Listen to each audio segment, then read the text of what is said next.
And with us on the telephone this morning, it's Assemblyman Eduardo Garcia, and we're going to talk about things that are affecting the Imperial Valley. But before we do, good morning, Mr. Assemblyman. Good morning. Thank you for having us. Well, it's always a pleasure, and as we have told you, we are available anytime for you to pass along updates and let us know what's happening. First off, everybody in the family, everybody's healthy right now? Everyone in the family is healthy right now, following the same guidelines and orders that we're asking everyone in Imperial County and throughout the state of California to follow. We have a couple of members of our family that are part of the essential workers list, and so they're out there working. But so far, thank God everyone's healthy, and we hope to keep it that way. Okay, now, the Assembly not in session right now. When do you see returning? Well, actually, yesterday, the California State Assembly met in what they refer to as the committee as a whole.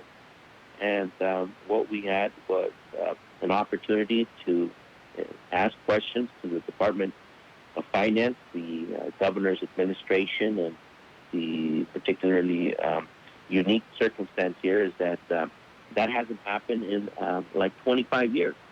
And so we had a good 4.5-hour session to be able to ask questions, raise concerns, and propose alternatives to some of the May revised proposals that the administration has put forward. And as you know, a large projected deficit in the $50 billion due to the COVID-19 crisis, revenues not coming in because of the shutdown to the economy.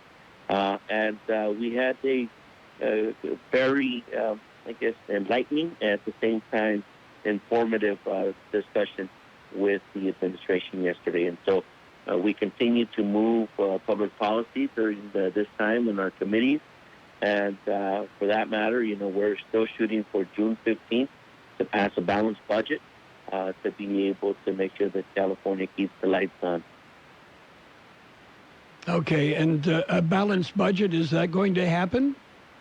It's going to happen, and unfortunately, it's going to happen with some reductions in different places that we, frankly, would like not to see. Conversations are being had about reductions not only to state workers, but in salaries, including the legislators at some point. And at the same time, programs and services that are vital to our communities that we're heavily dependent on the federal government taking action. We're strongly supporting the HEROES Act that was passed a week ago that would allow some significant relief both to the state, counties, and local governments to ensure that we don't see the type of drastic cuts that we experienced during the last recession that we had several years ago.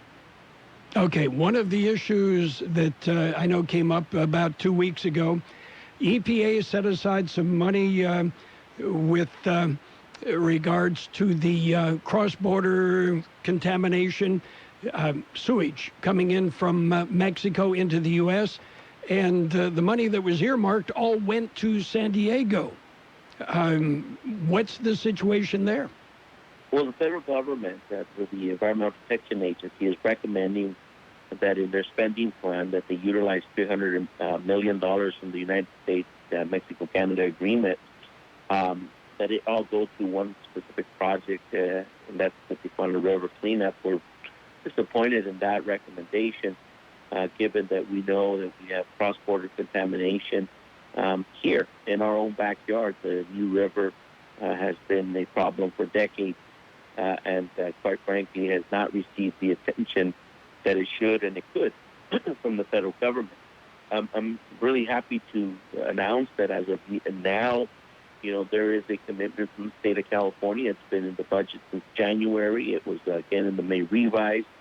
We had a successful hearing last week where a lot of people from Imperial County called into the Subcommittee 3 Transportation and Environmental Committee, where $28 million is being included in this budget, even during these circumstances, the administration is seeing the need to help clean up the portion of the Calexico River, and we're really thrilled about that, but we are not there yet. We still have to push to ensure that it stays in the final version of our budget on June 15th, and until then, we're going to continue to advocate strong to make sure that we lock in those $28 million for Calexico New River cleanup. It's a long time coming. This is one of the top priorities that we've had since arriving in the California State Legislature.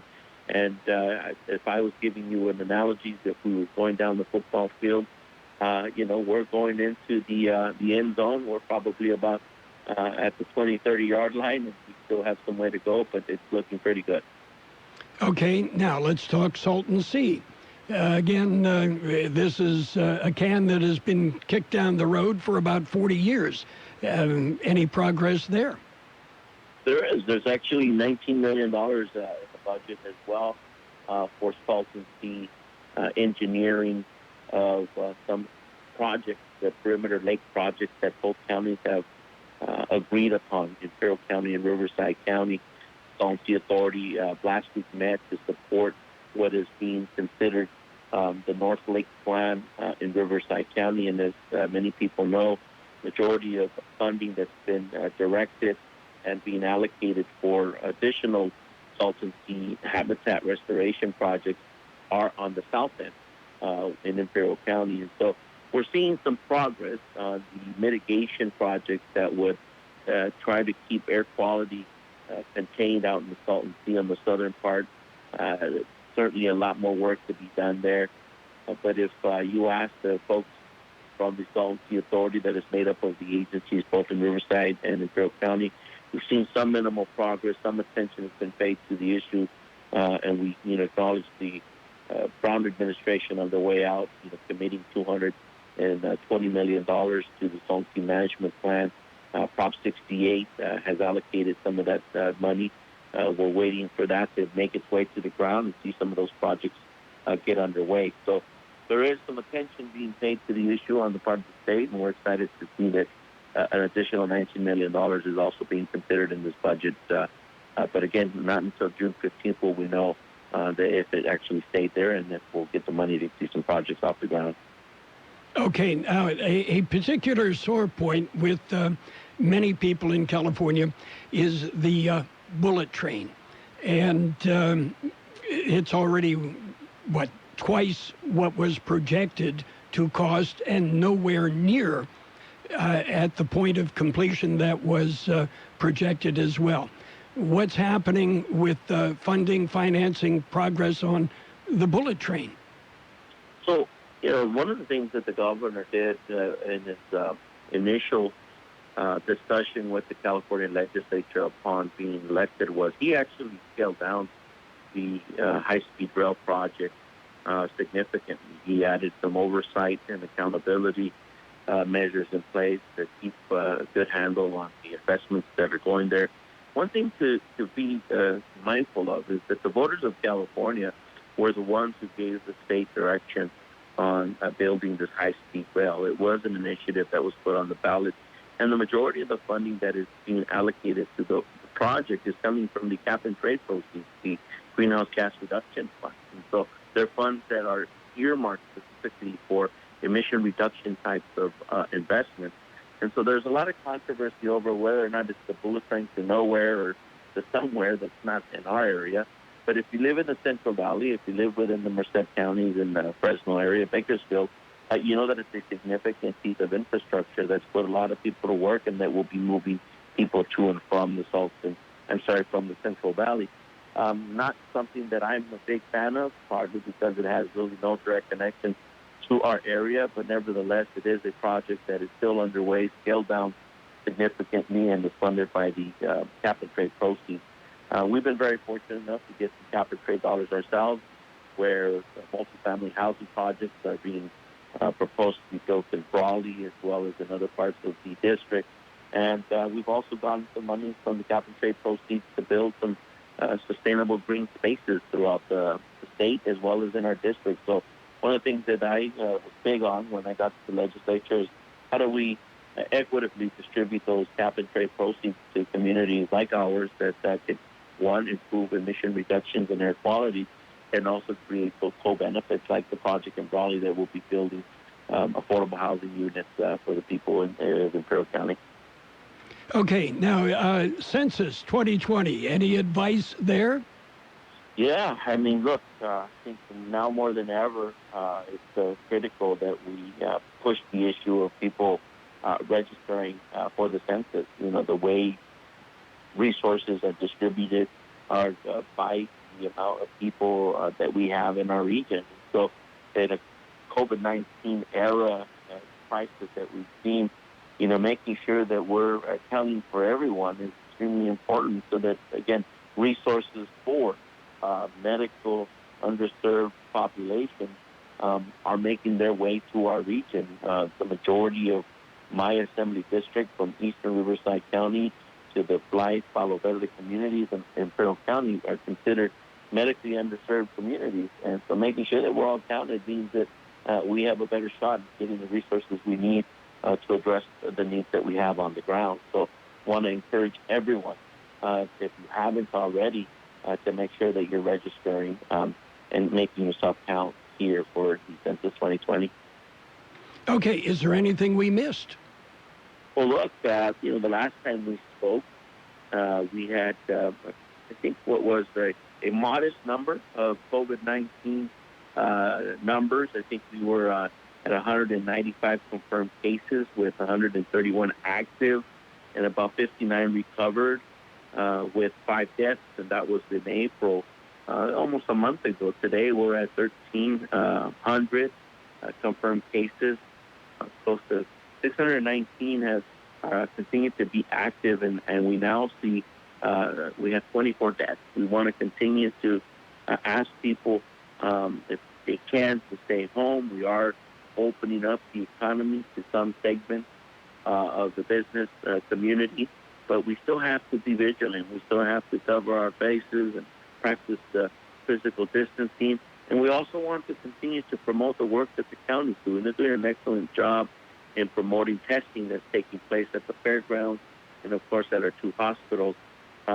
We want to make sure that even though people do not have the symptoms, that they test themselves. We want to be able to, as they say, identify anyone who might have the COVID-19 and avoid it from continuing to be spread in our community. And the faster we can do that, then I think the faster we'll have a full opening of our local economy and get people back to work. One of the things that I should point out, face coverings recommended in the state. It is required in Imperial County. The health officer has issued, it is mandated, you will wear face covering when you're out and about in the valley. So it's recommended everywhere. It is mandated here, and it's a pretty darn good idea. It's a great idea. I mean, it's not only to protect yourself, but it's also to protect others, and others who have no choice, who need to be out and working, doing their mandatory, obligations to help, this situation in our communities. And so we want to make sure that everyone is safe and that they're still practicing the physical distancing. I want to acknowledge the work of our county leaders. They've not had an easy task in getting everyone to understand the significance of the practice of social distancing as well as the mandatory face covering to keep people safe. At the same time, making sure that the coordination with our hospitals is taking place to ensure adequate capacity for any potential surges. And I think the work of the county was demonstrated last week in collaboration with the state and the federal government as they were able to put up in a matter of days what was a medical station now located at Imperial Valley College Gymnasium to be able to address any potential surges that may occur, where we've added an additional 80 beds with a capacity of 125 beds in the case that we see some type of additional surge in the region. So a lot of kudos to the leadership of the county, the public health director, and their team for the work that they're doing in coordinating these efforts along with the medical community of Imperial Valley. Okay, Mr. Assemblyman, we appreciate the visit. And we wish you the best, and we say stay safe. Thank you very much. And let me just thank folks like the workers at Burgers and Beers, the Sun Community Federal Credit Union, Hacienda Snack Bar and Catering, Renata Steakhouse, Farmer Boys, Subs, donors of the Valley Endeavors, Benchmark Mortgage, Chuck E. Cheese, and Little Caesars Pizza. They've been actually doing an amazing job in providing meals to our first responders and healthcare workers in Imperial County, and we just want to say thank you to them for their generosity during this difficult time. Everyone stay safe. God bless you, and we look forward to coming back and giving you another update on what's going on our end. You're welcome anytime. Thank you. That's Assemblyman Eduardo Garcia with an update on what's happening in Sacramento, what's happening around the state.